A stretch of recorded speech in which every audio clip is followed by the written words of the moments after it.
Welcome to this week's edition of World Crisis Radio. This is Webster Tarpley reporting to you from Washington, D.C. Now, we are in the final 4 to 5 weeks of the U.S. election campaign, and we are approaching moments of decision.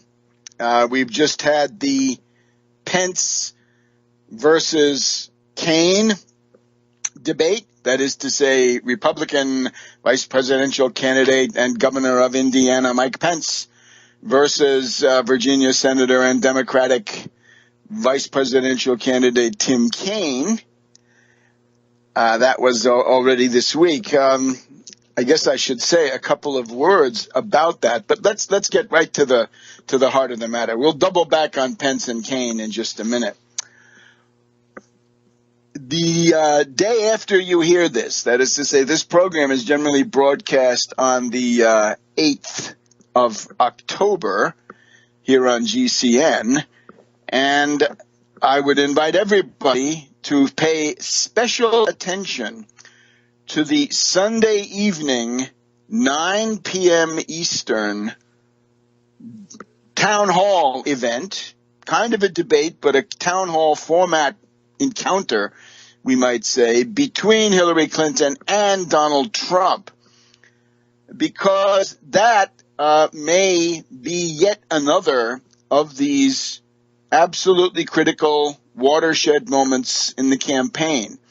And there is no better way, perhaps, to introduce all this than to call your attention to what I think amounts to a landmark article in the New York Times of it's posted on the 5th of October, 2 days ago now.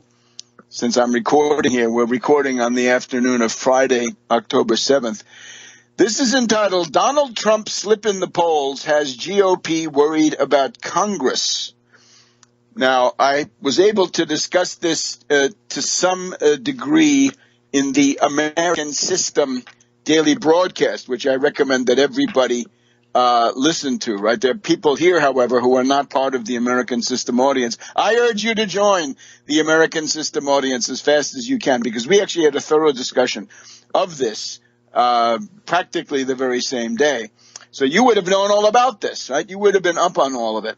But here's the idea. Jonathan Martin and Alexander Burns have talked to a broad cross-section of people in the Republican Party, and they are alarmed by the shift in the polls, tectonic, as some would say, that the shift in the polls, which has occurred after the September 26th first presidential debate between Hillary Clinton and Trump.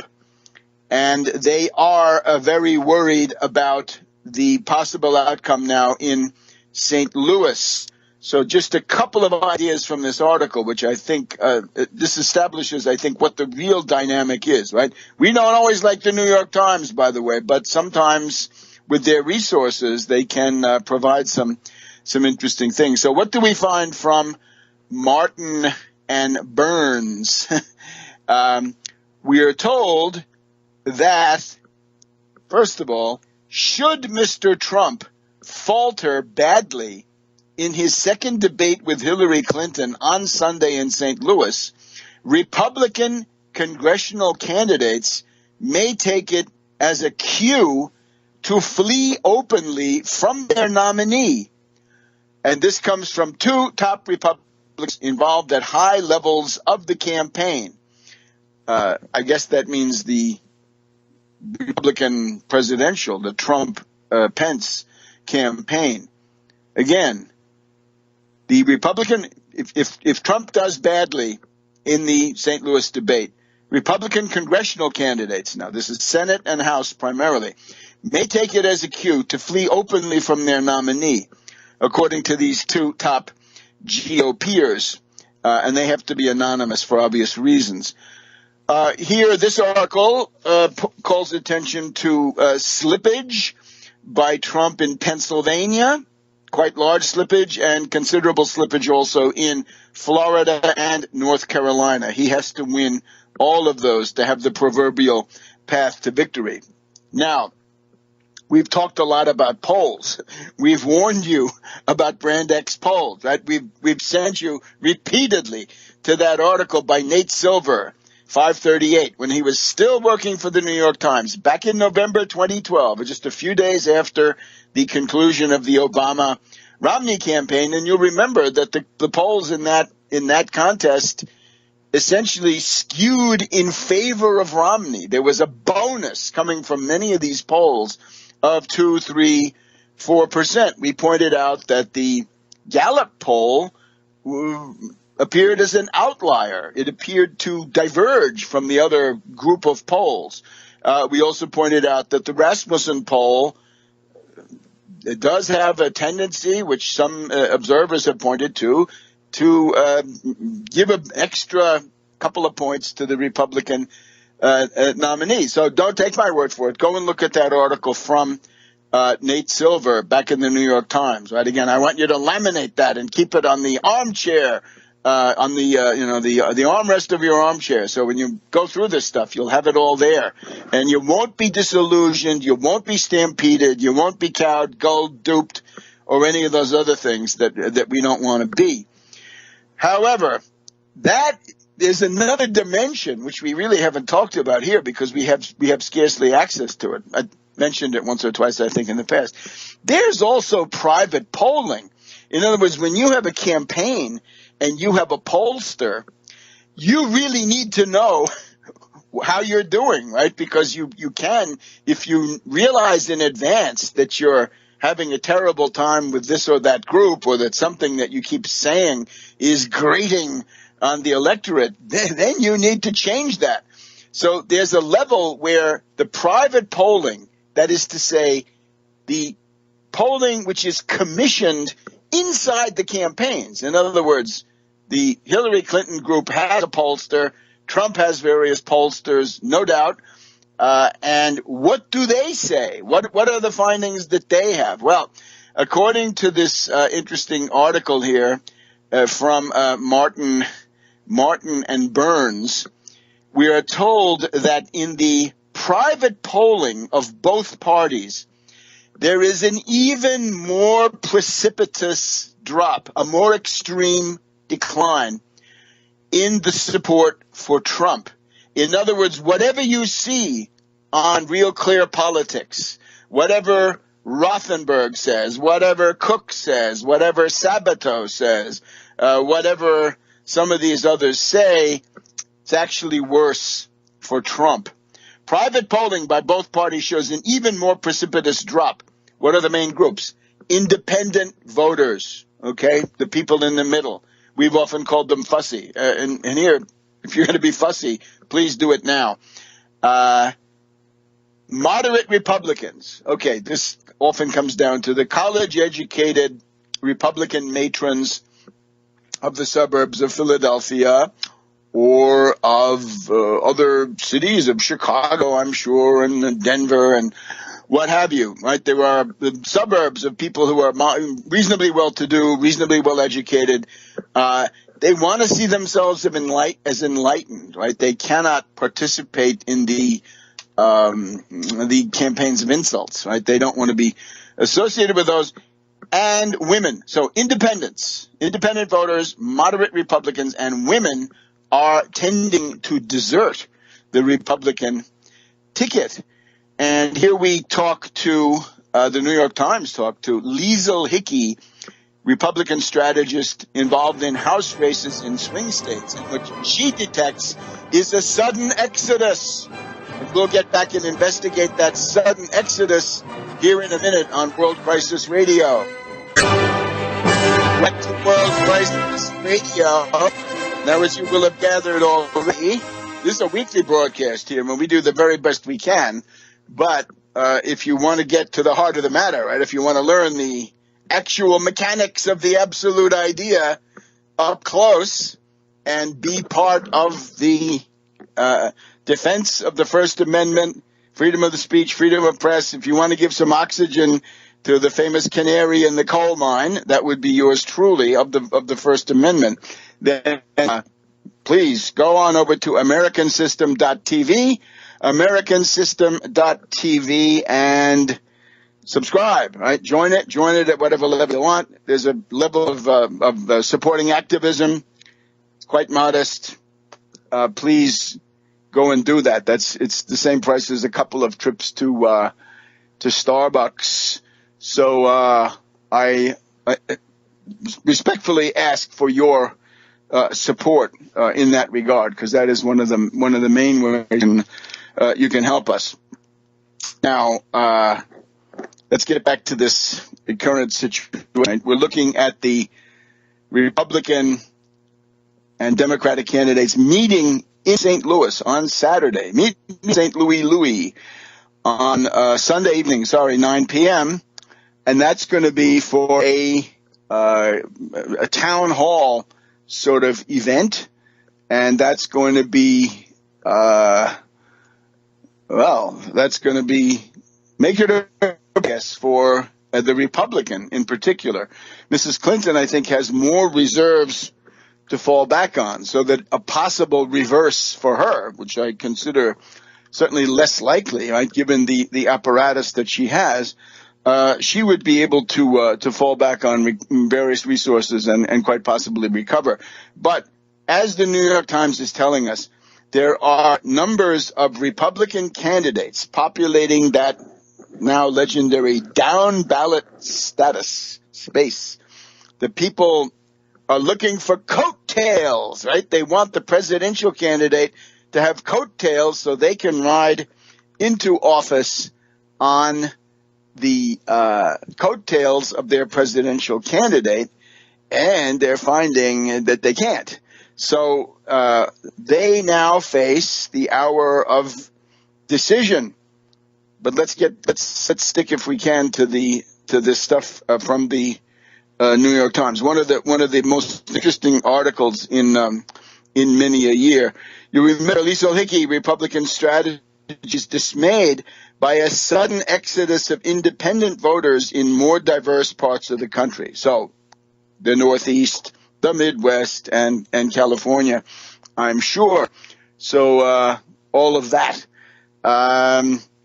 Quote from Mrs. Hickey: "They are really starting to pull away from Trump, and we're now entering what she calls uncharted territory." And of course, because the idea of college-educated white men in the suburbs, college-educated white women in the suburbs not voting, not overwhelmingly for the Republican candidate, is a novelty. In other words, this is not what you generally see. You may remember that one of the in the bad old days of the Southern strategy, 68 to 08, you'll remember that the typical Republican voter was a man, a Southerner. He was either rural or suburban. He may be an evangelical Christian. There were, of course, women too, but you get the idea. That was one of the sort of privileged, or I can say, categories that were especially important. How privileged they were is anybody's guess. I don't think they got much out of these votes, right? I think they were voting against their own interests, like a lot of other people. And we're told by somebody who has heard this, reporting a rumor from Mitch McConnell of Kentucky. A number of Republican senators, including Mitch McConnell of Kentucky, the majority leader who wants to know, he is concerned that Mr. Trump might not have bottomed out yet and could lose even more support among women, according to a Republican official who spoke on the condition of anonymity to recount a private conversation. Doesn't mean it was directly with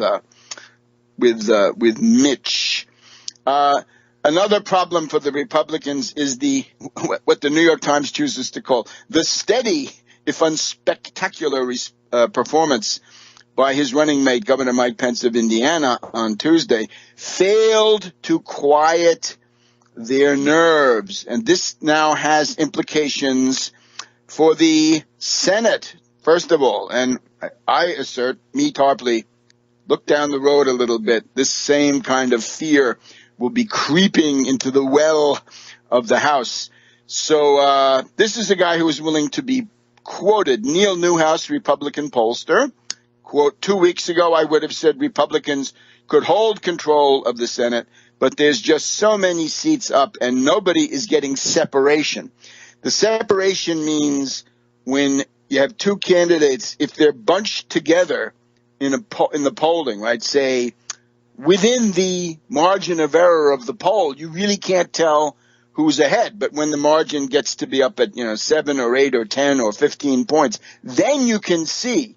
For example, here in Maryland, we have clear separation for Mrs. Clinton in the form of a 36-point lead over Trump here in the old line state. Obviously one of the most democratic of all states, so not at all typical, but nevertheless there it is. That's separation. I'm just bringing that as an example to say this is what separation actually means. So the Republicans are complaining that they're not getting separation, right? They're just not. No separation. We're close to Election Day. You're not seeing that separation because you're wondering what the impact of the top of the ticket really is on these voting groups, right? So a lot of these Republicans are going to be watching this debate with bated breath. They're going to be tuning in with excruciating attention because they think they can see some of their own supporters, their own supporters responding to some of these things, and then what, right? So what is that going to be? Therefore, that's really a mouthful. That the private polling is worse than the public polling, that the independents, the moderate Republicans, and the women are exiting the scene, right? They're going away from Trump, that Pence is no help, and that it's all a lot of it is going to come down to what happens on Sunday night. And we'll be back in a minute on World Crisis Radio.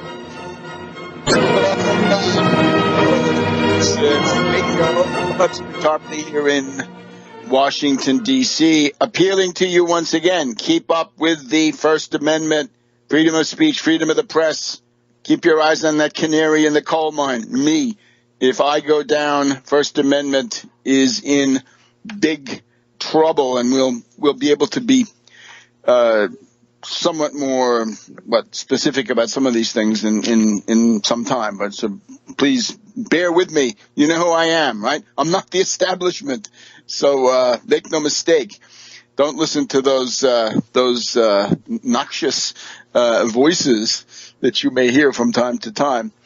What we have to look at now is the consequences of this whole thing, right? Because what we've just heard is that the Republican Party may go through another round of splitting starting on Sunday, depending on what happens, right?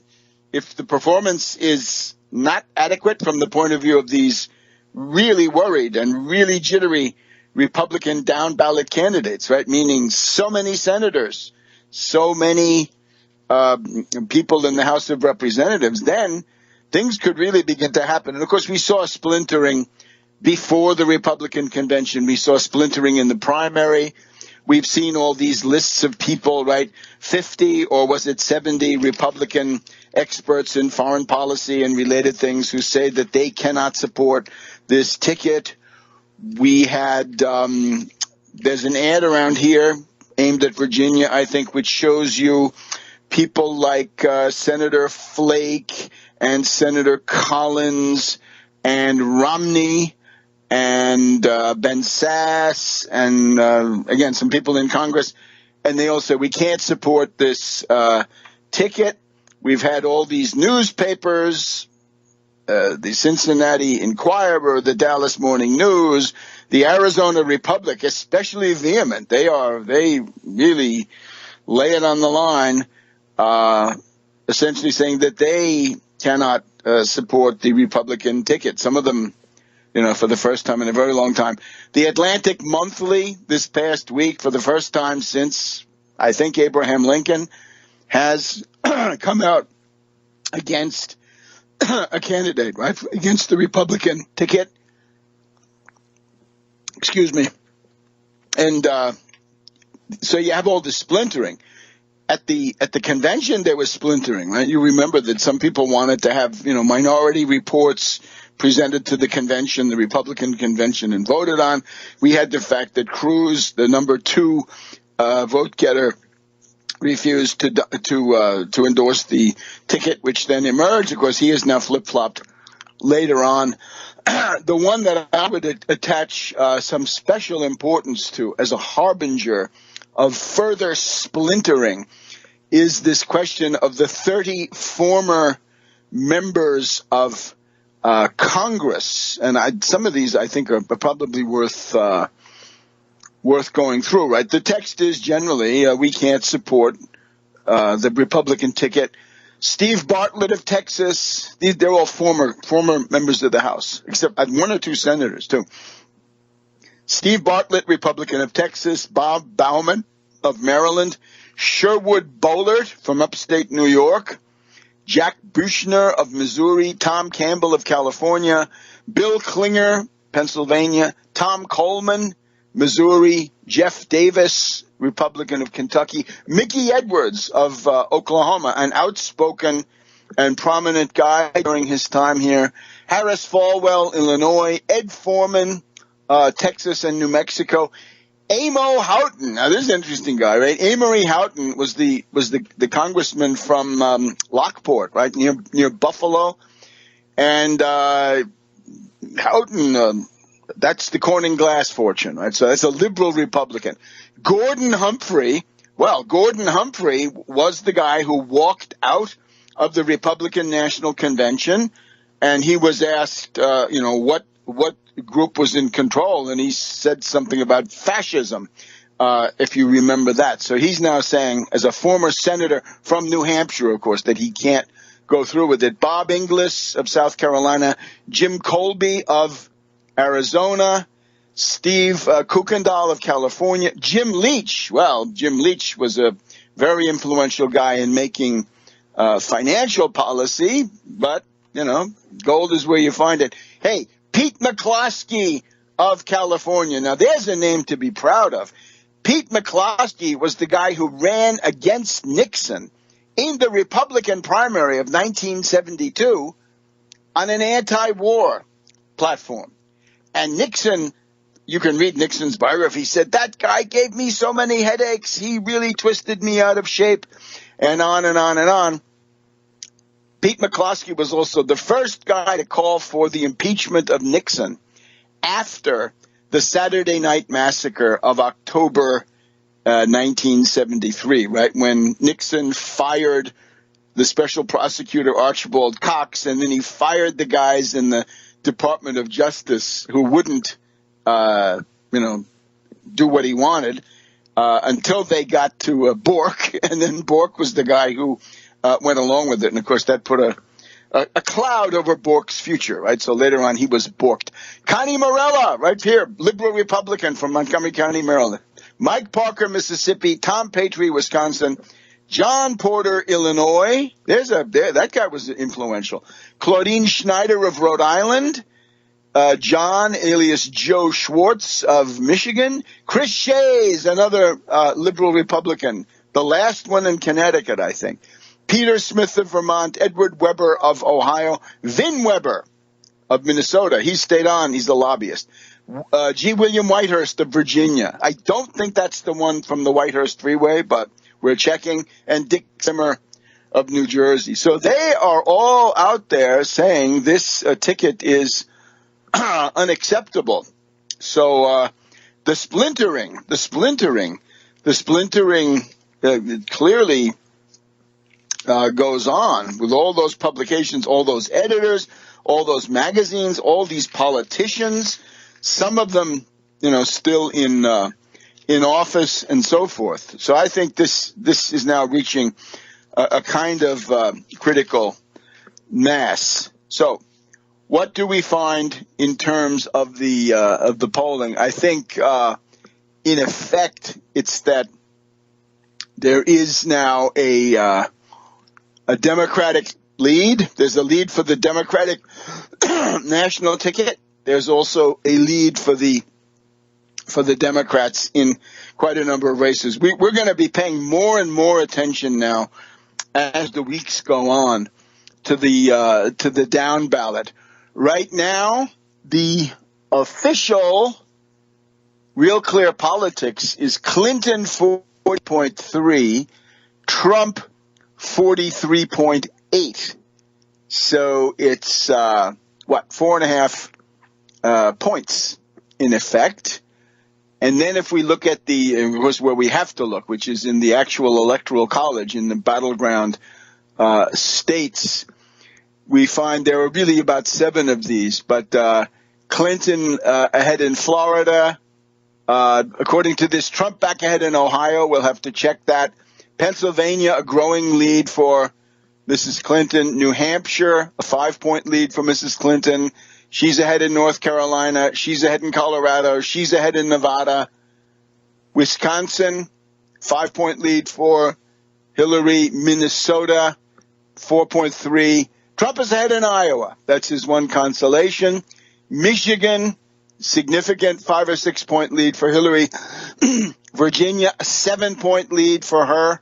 Maine, a 2.5 point lead. Arizona going for Trump. Arizona, considered a battleground state in itself, is already not good. So you get the idea. That's the way it's going, and we're heading towards a moment of truth on Sunday night. Back in a minute. Welcome back, World President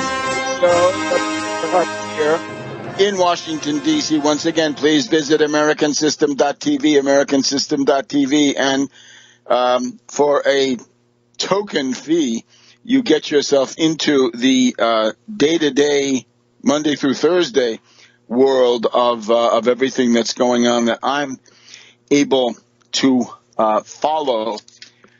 Now, let's go back and take a look at this question of this Pence versus Kaine debate. I said that Kaine is the winner. Kaine struck me as the winner. You can go and see exactly when I did. There's a bunch of Twitters from me. We live tweeted that one. There were others live tweeting, so we felt that we might. I say that he is Saturnine. In other words, in the Middle Ages, right, they assigned these qualities to the planets. And Saturn, well, the problem with Saturn was that it was so far from the sun, it moved the slowest, it was the coldest, and therefore, if you were born or influenced by Saturn, then you became Saturnine. The U.S. politician who had been called Saturnine in recent times is, as far as I can recall, principally Bob Dole. Bob Dole. So Bob Dole of Kansas, conversant with the various forces in the world grain market and the ones who dominate that. But he was Saturnine, and that he had a very sharp wit. In the case of Pence, it's not so much like that. But here's what Saturnine offers for synonyms, right? So slow and gloomy, somber, melancholy, moody, lugubrious, dour, glum, morose, unsmiling, humorless, a Saturnine temperament. I think that captures something about Governor Pence. Now, here's the problem. I found this was one of the most Orwellian moments of recent U.S. political history, when after this debate, which seemed to me to be a very clear example of a triumph of Senator Kane, right? As a decent person, someone who was reasonably optimistic, affable, well informed, obviously with all the problems of a mainstream Democrat, or maybe even a left of centrist or vaguely left of centrist Democrat, now that things have come this far. But all the media characters came out and said, "Oh, look, Pence is the winner." And I was so surprised. Rachel Maddow and Joy Reid and all the leftists on MSNBC and so many on CNN, and they all came out and said Pence is the winner. On what? On style. On style. Because Kane was abrasive and Kane interrupted. Well, yes, he interrupted because of the obvious tendency of Pence to try to take the floor with a ponderous filibuster that would have eaten up the clock and crowded out any points, right? It is a well-known axiom that when you're dealing with people of the oligarchical persuasion, if I may say, you can't sit there and let an oligarch attack you according to his plan. You've got to do something to knock that off balance, right? To disrupt it a little bit. And it seems to me that is what Governor Kane rather successfully did do. So he was trying to prevent a filibuster, and he was also objecting to this Orwellian quality. I was very glad to see there were one or two people who objected to this, right? Chuck Todd on MSNBC said maybe this wasn't such a great performance by Pence. But principally, Lawrence O'Donnell, gold is where you find it. Lawrence O'Donnell, who came out and said that he emphatically did not share the view of his colleagues that Pence had won the debate and that he would have to postpone his commentary on that until the following night, which was Wednesday. And indeed, he did go back to this issue. And the word from O'Donnell, paraphrasing now, is he said, yeah, you could declare Pence the winner, but you'd have to declare at the same time that lying doesn't count, that telling the truth is of no importance, that distortions, prevarications, and all the rest of it are just as good as anything else, provided you do it with a certain amount of style. So this is just crazy. These are vital questions of national interest. We cannot have these dilettantes of the news business, many of them, with a very superficial grasp of what's actually happening, because I don't think they want to know it. You can't have them skewing people. I think we got out of the O'Donnell show that there were a couple focus groups. One focus group was composed of people who watched the debate, and then when the debate was over, their TV was turned off, and they were asked what they thought about the debate and who they thought had won. Kane was the winner. Then there was another group which watched the debate, and then they watched the blather coming from, again, these surprising leftists who, I don't know what happened to them on the way to the forum that night, but they came out in favor of Pence. I'll tell you what I think happened. And sure enough, the focus group that saw this media scrum and blather in favor of Pence, they also said, yeah, that's what we think too. Pence also, right? So highly suggestible, other directed, unfortunately, but then subjected to what they didn't need to be subjected to. So I think that I thought Kane was the winner the whole time. Now, what actually happened, a couple of things behind the scenes. One is that the media have a vested interest in preserving the illusion of a horse race where there is none. And I think we are rapidly, maybe we've even attained this point, or we may be about to get to it, maybe Sunday night or sometime next week maybe. I don't know when. But you're getting to a point where the illusion of the horse race itself will collapse, that it won't be tenable.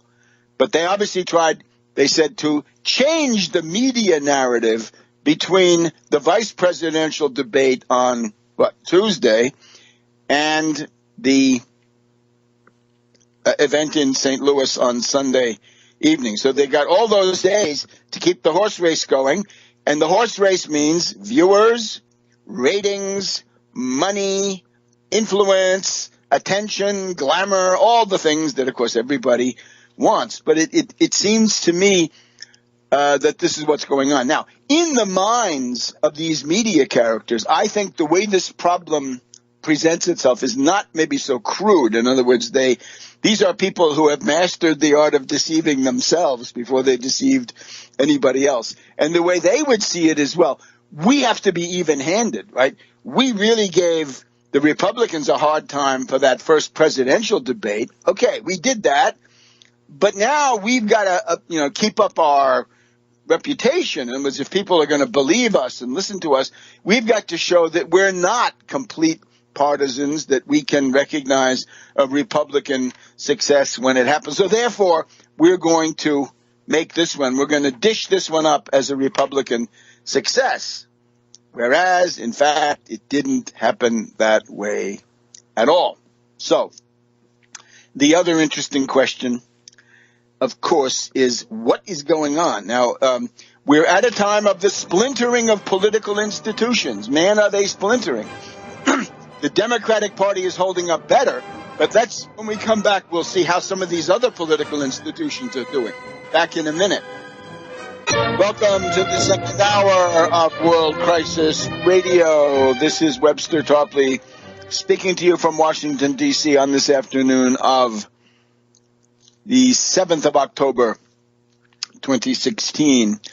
Now, we've just gone through an outline of the contest here.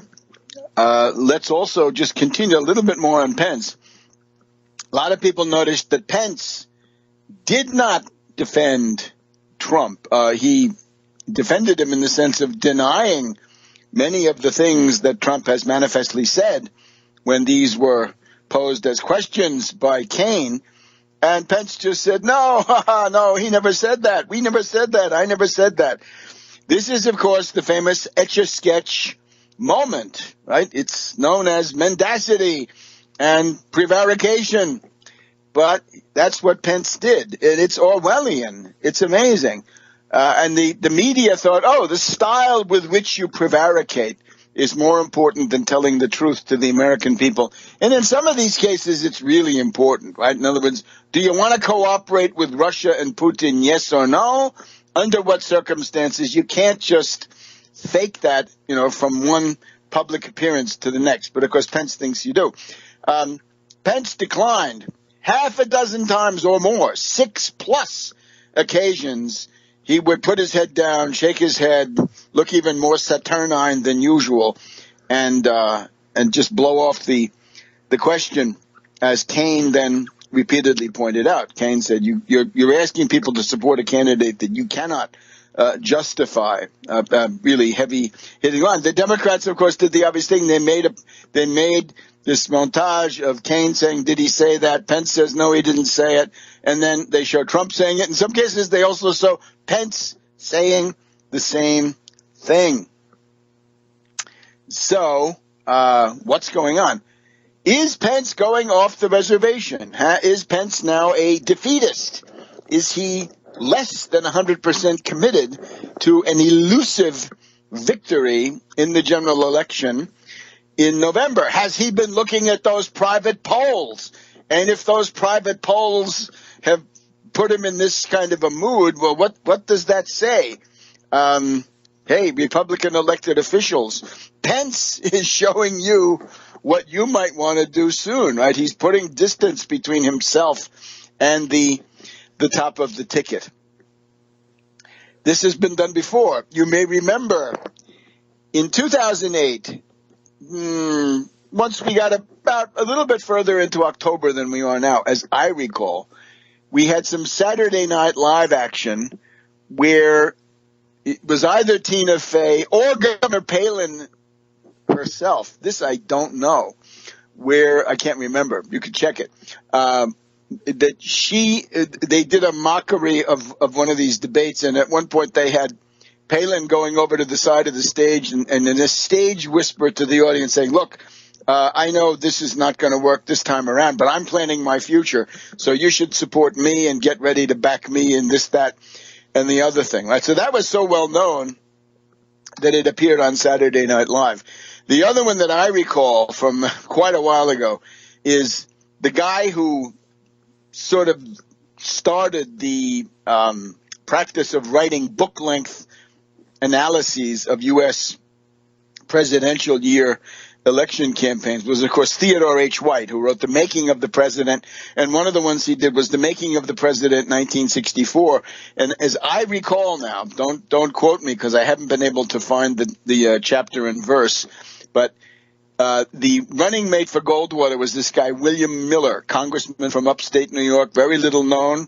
I think Stephanie Miller, radio personality in our time, is his daughter. She's, of course, a liberal Democrat. Miller was a Goldwater Republican. But Goldwater said he put him on the ticket, that Miller got on the ticket because he drove LBJ crazy. And that's Miller was somebody that Goldwater wanted in order to do that. The problem was that by mid-October, say, that Miller had concluded that the campaign was hopeless. So he was on this whistle-stop campaign train, as I recall.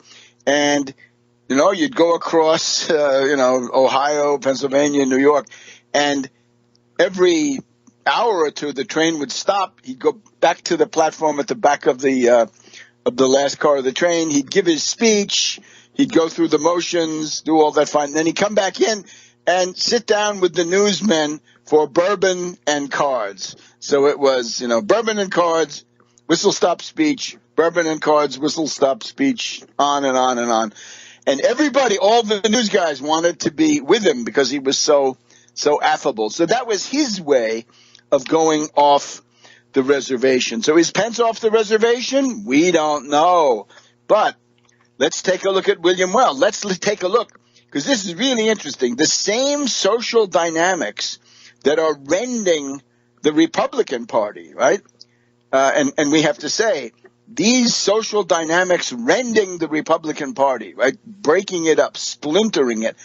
Those are the ones that will lead to the party realignment being fulfilled, right? Being completed. That the Republicans will lose their ability to block and sabotage the government in Washington, D.C. The U.S. federal government will be beyond their reach if things go well. Now, in order for that really to happen, they're going to have to go pretty well, but it's possible. Because remember, this Tea Party Freedom Caucus is at most 60, 70, 80 people, right? Some members, some sort of informal hangers-on, and otherwise members.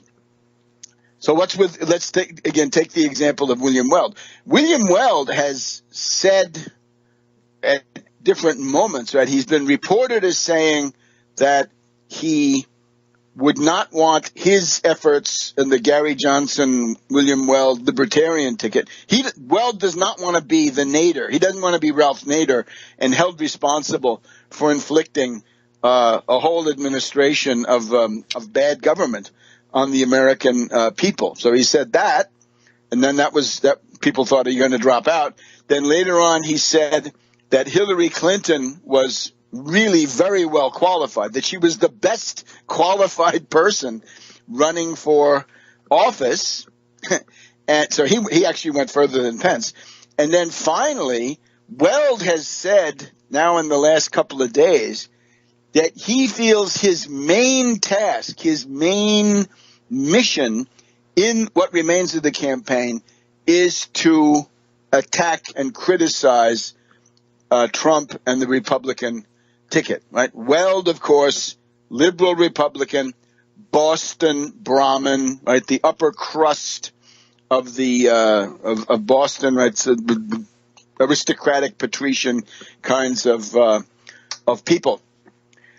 So that's Weld. So look at this phenomenon of splintering, and That also means, by the way, don't waste your vote on that. That's a bad joke from the point of view of a presidential contender. I mean, I welcome what Weld is doing. I'm talking about the other guy, right? The candidate from Aleppo. And I don't want to make fun of Aleppo. Aleppo is a colossal tragedy, and it doesn't deserve to be made into a punchline for these American political shenanigans. So, a couple of comments here. Hot air, for whatever this is worth. They report as a hot story. Private polls by both parties show precipitous drop by Trump among key groups. So this is the New York Times article. And what they comment about it is this.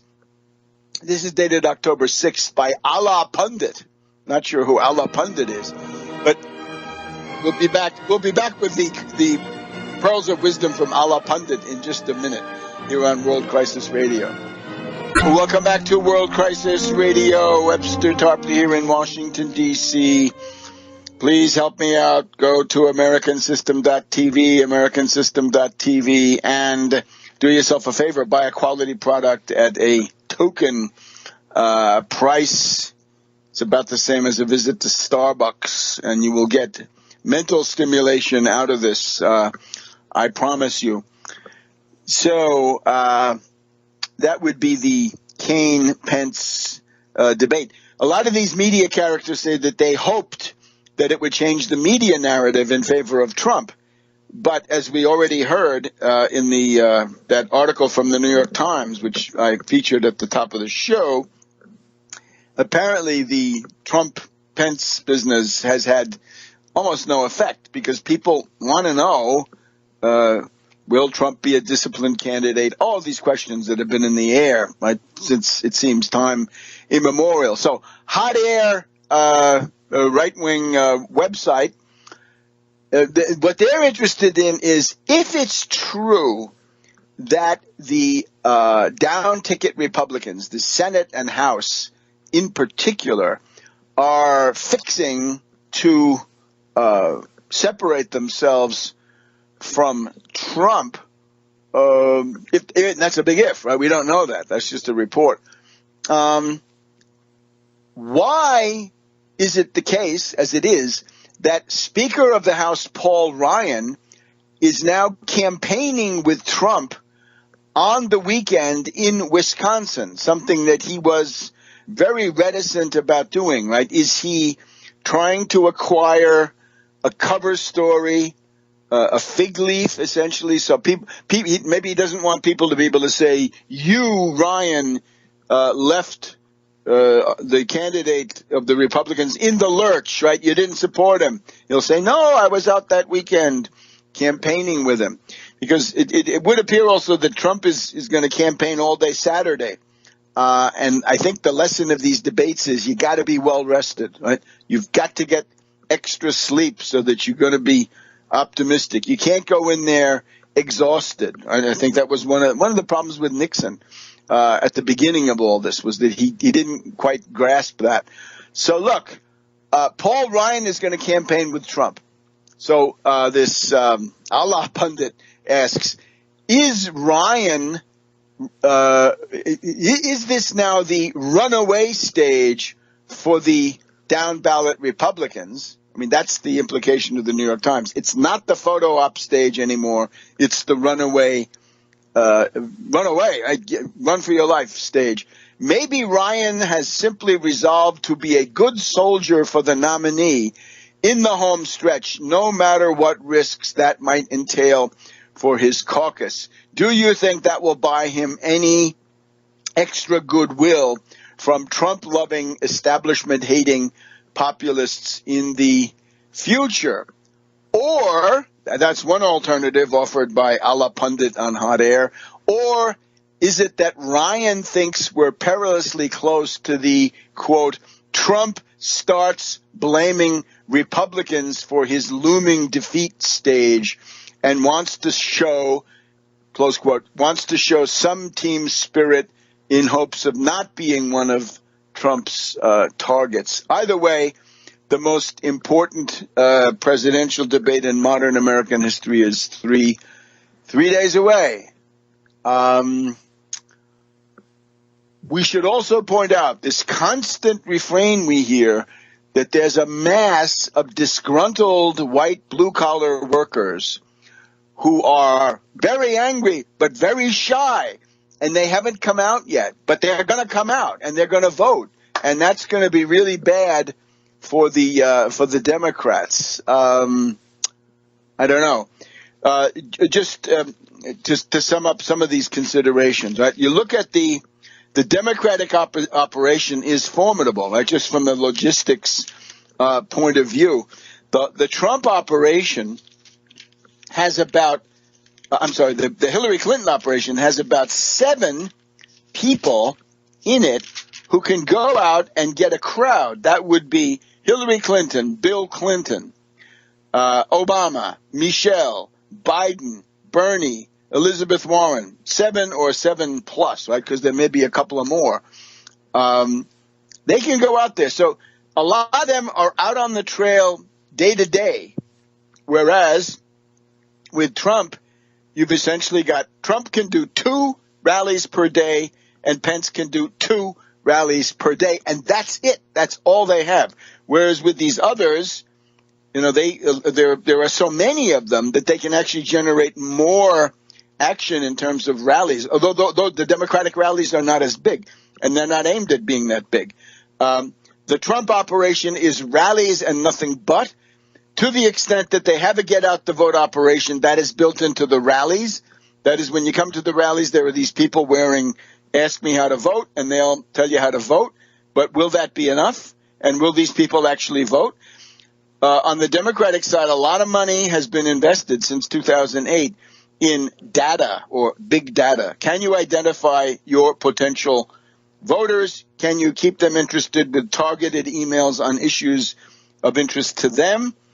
Do you have a get-out-the-vote operation? The word from Hillary has activated her happy volunteer operation, whatever that is. And from Hillary, the idea is it's better to go and talk to somebody by knocking on their door than by calling them up. Apparently phone calls are not as good as direct personal contact. You got to have field offices. She has more. You got to have volunteers. She has more. So you need to have all that. Hillary also can count on a certain number of Hollywood stars, like Barbara Streisand was out at least with emails this week. But with Trump, it comes down to this isolated group.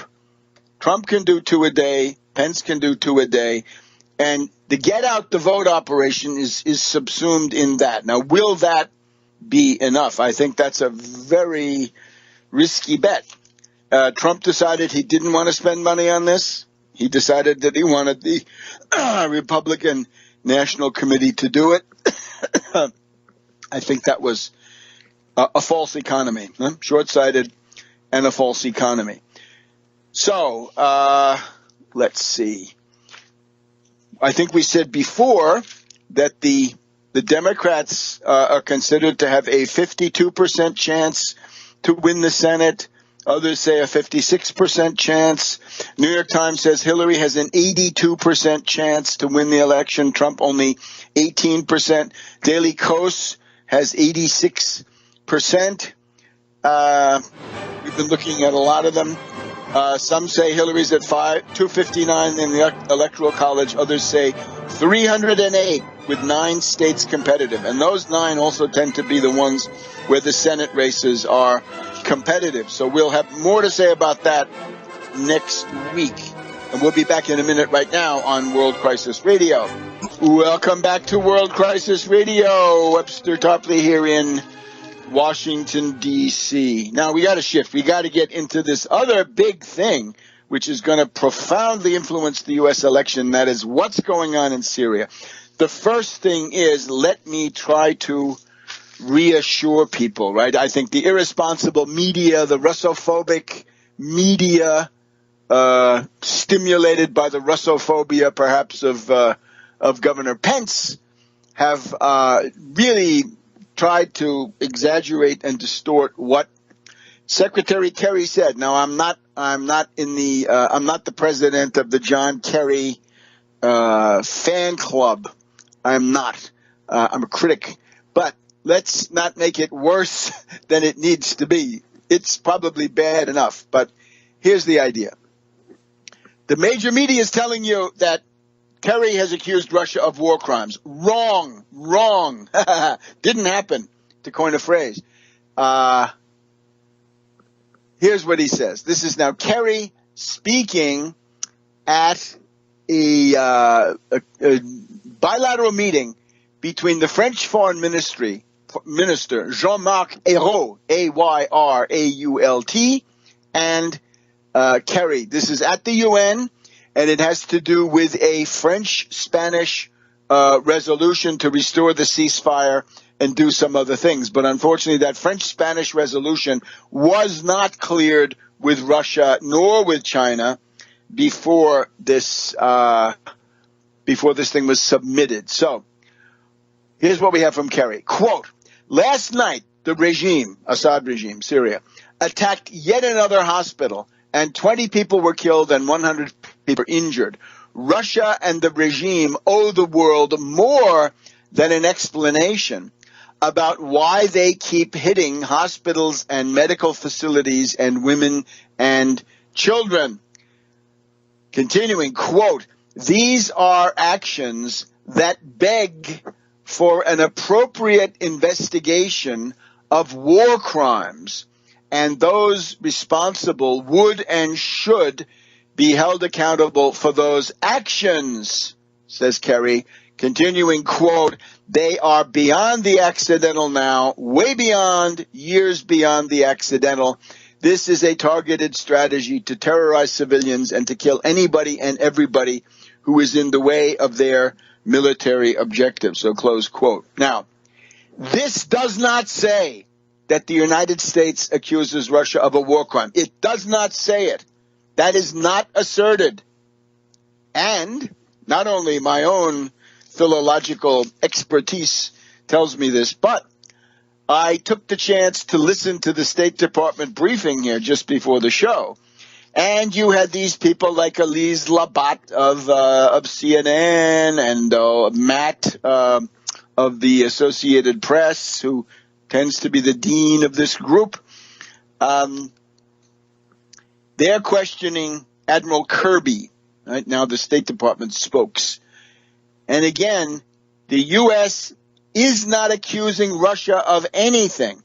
The United States is not asserting Russian war crimes, only asking for an investigation. So in reality, it's quite similar to what Russian Foreign Minister Lavrov did in the wake of that Monday bombing of the Aleppo humanitarian aid convoy. Call for an investigation to establish facts. Now, there are different things going on. Let me just mention one thing. Ashton Carter, right? Ashton Carter with his factioneering. Gosh, what do we find? A2, page 2 of the Washington Post. Report cites misconduct by Ashton Carter's aide. For the past year, one of the biggest secrets at the Pentagon has been what prompted Defense Secretary Ashton B. Carter to suddenly fire his top military aide. This a while ago.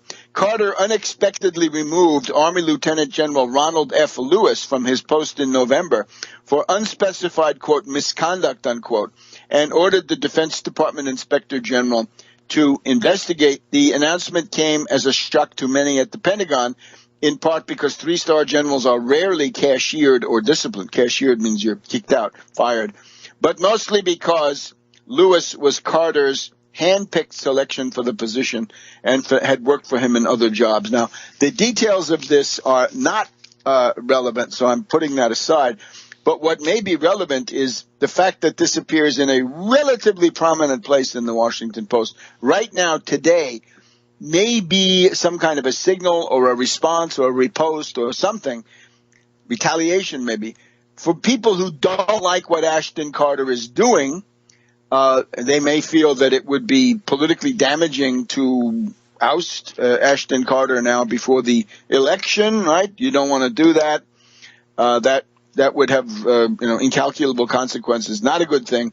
So they're trying to get Ashton Carter to talk less, keep his head down, and stop this tendency that he has, obviously, to not be in full cooperation with the president's policies, right? That he represents in some ways this neocon point of view, right? You get it. So that's something. There is undoubtedly now a large campaign to get the U.S., to con the U.S. into attacking Assad, right? That is sort of what's behind the scenes here. Again, this has to start with Obama. I think if you want to give Obama good advice, tell him, Mr. President, don't attack Assad. That would be insane. And it's not even clear people would go along with it, if you see what I mean. In other words, it's not clear that such an order could ever be followed. Let's see if I can find a couple of somewhat what can we say, authoritative people about this. We have this group called the White Helmets. Right? There's a group called the White Helmets. And the White Helmets, they're being promoted all over the U.S. TV as these heroes of Reconstruction and how they save people and they're selfless and they do all these wonderful things. But unfortunately, they are not what they're cracked up to be. The general idea is the Kuwait incubator babies. Instead of having the Kuwait incubator babies all there, in one hospital, we're getting a series of tragic cases, to be sure, right? Tragic. But these cases are being used to stimulate, large movements of public opinion in favor of terrible, terrible outcomes, a vast escalation, a vast multiplication by some kind of military intervention.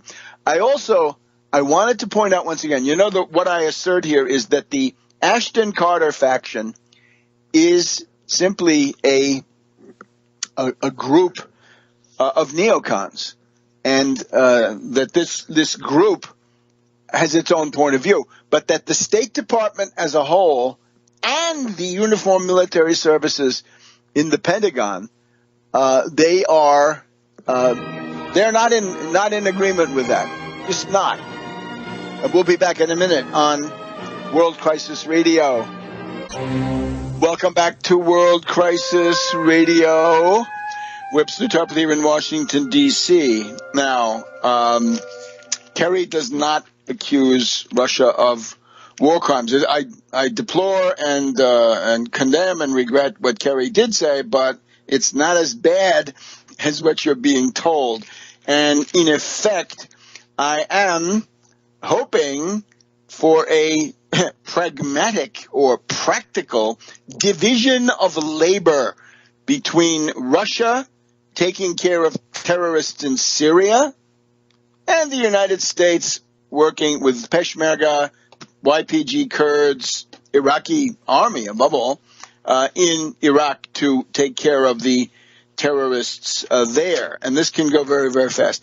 The first thing I'd like to point out, in line with that thing I'm saying, that the Ashton Carter faction is not the faction of the uniformed military. And unfortunately, a lot of people have just dropped this whole issue, right? The people who called it to the attention of the world need to go further with this. But when we had General Joseph Dunford at the Congress for hearings a little while ago, he was adamant that the attempt to enforce a no-fly zone in Syria would mean war for the United States with both Syria and Russia. So when you look at those humanitarian, right, those cynical, diabolical humanitarian ads showing these poor little kids, remember that what they're advocating is a no-fly zone, and this is when we've heard it, right? Both campaigns, both Hillary Kane and Trump Pence want this.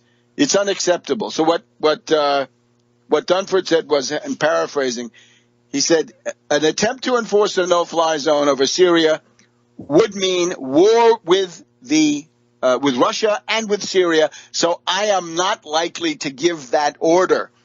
Maybe we ought to think about the possibilities of the uniformed military to simply say, we refuse to carry out illegal orders, right? This is what Hayden said. We refuse that, and therefore we won't do it. Go get a declaration of war. Otherwise, this is illegal. This would be a real war with Russia. This would not be some fake thing. We don't want it. It's not worth it. Over what? 300 terrorist gangs? 300 crazies who hate the United States? Assad has never attacked the United States. ISIS, Al-Qaeda, and these crazy groups all have in one way or another, right? Not that we're not buying into any official versions of anything. Now, what else is going on? The climactic struggle for Mosul is about to begin. We had Ambassador McGurk today at the State Department briefing. He says that Manbij, we followed that here, right? Manbij was a hornet's nest. He claims we have 15 terabytes of information about the worldwide terrorist network of ISIS, and these people are going to be rounded up. 18 bigwigs have been slain by drones and others, including the vice caliph, and a lot of them have run away. Very interesting. He picks up the themes you've heard here so many times. He says, look at that 98-kilometer stretch of the border, right? 198, 60 miles. It is no longer under the control of ISIS. It is now under the control of Turkey and what he calls moderate groups. But again, it's not ISIS. The Turks have the ISIS has been driven out of Jarablus. There's also this question of Dabik. Dabik is the magazine of the ISIS forces. This refers to a kind of apocalyptic battle, a kind of Armageddon in the Muslim tradition, right? That's a prelude to the end of the world. But right now, ISIS is about to get kicked out of Dabik. In Raqqa, a coalition of Arabs and Kurds is readied to govern all the notables. The liberation, in short, of Mosul is in sight. A force of 30,000 troops has been assembled, including Peshmerga, YPG, Iraqis, 14,000 what they call tribal forces, police, millions. They're ready to deal with 1 million displaced persons. They found that the example of Sharqat, which we followed here, captured by the Iraqis on the way north to Mosul, was good. What happened in Sharqat was an uprising by the population against ISIS. This may be the strategy here, that they're looking for an uprising against ISIS. And if that's what happens in Mosul, then they can effectively pocket the rest of them. There is a question, will ISIL evacuate Mosul? Will they be forced out by an uprising? The Iraqi forces have proceeded about 100 kilometers up the Tigris River Valley, and they have had significant military success. Now, the Kerry Hérault meetings about this French-Spanish thing, we mentioned them. So when you now see this, attempt to pull at your heartstrings for the tragic victims of this, remember, who brought those killers in there in the first place? Those are jihad, they are takfiris, they are lunatics. Those people are antithetical to civilization. Who brought them in there? Let's look at Saudi Arabia. Let's look at Turkey. Let's look at the United Arab Emirates. Let's look at factions in the U.S. intelligence community, and on and on. That's who did that. So you're going to go bomb Assad, who has been fighting these people the whole time on the basis of some theory. And remember that, the United States bears a significant degree of the responsibility, as do others who let this happen. The word from the U.S. military about ISIS in Iraq is that the ISIS people have their backs to the wall. The no-fly zone is not the way to go. It would also require, in addition to 2 to 3 weeks of bombing, it would require 75,000 U.S. forces to be committed to this mild-sounding, anodyne-sounding notion of a no-fly zone, or better yet, even worse, a safe zone. It won't be safe. Who's going to keep it safe? 75,000 U.S. forces. How many will die? And then what kind of ads will you make? The people who do this, there's an interesting article. You should take a look now. On Alternet. Alternet has Sidney Blumenthal Jr., the son, I guess, of the advisor, the famous advisor, so demonized and vilified by the Republicans. Sidney Blumenthal, the confidant of Madame Clinton, his son writing on Alternet about how there's this public relations campaign. We've seen these in the past, right? From Jessica Lynch to the Kuwait incubator babies to so many others, right? This attempt to bring it down to a first-person account. That's what you're being subjected to. So you have to say no. What could be the way out of this? Well, the obvious way out of it is that the Russian and Syrian forces break the power of this terrorist grouping that's still attempting to hold on to eastern Aleppo. Get them out of there. Staffan de Mistura of the United Nations says he'd be delighted to go there personally and lead the terrorist rebel fighters out of the area and I guess back into Turkey, where I guess we're tacitly admitting they all came from. But the bombing of Assad, the idea that you'd go from kids getting bombed in Aleppo to the bombing of Assad, this is a piece of absolute insanity. And not just practical insanity, but also then moral insanity. What in God's name would you be doing there? So with this, we then go to Sunday night. We're told that the dynamic of a town meeting is that a reporter can ask you a question and you can simply dodge it. You can blow it off. You can evade it. You can pivot. But when it's a real person talking to you about some of the sometimes tragic facts of their own lives, that's much harder to do. And you got to provide an answer. You can't just commiserate. It can't just be, I feel your pain and let me describe the situation and let me read it. They want to know what you're going to do. And again, Mrs. Clinton, mass traction, anti-austerity, class-based economic plans are the most effective. So that's the way to go. See you next week, World Crisis Radio. Catch us in the meantime at AmericanSystem.tv, AmericanSystem.tv. And good luck to all.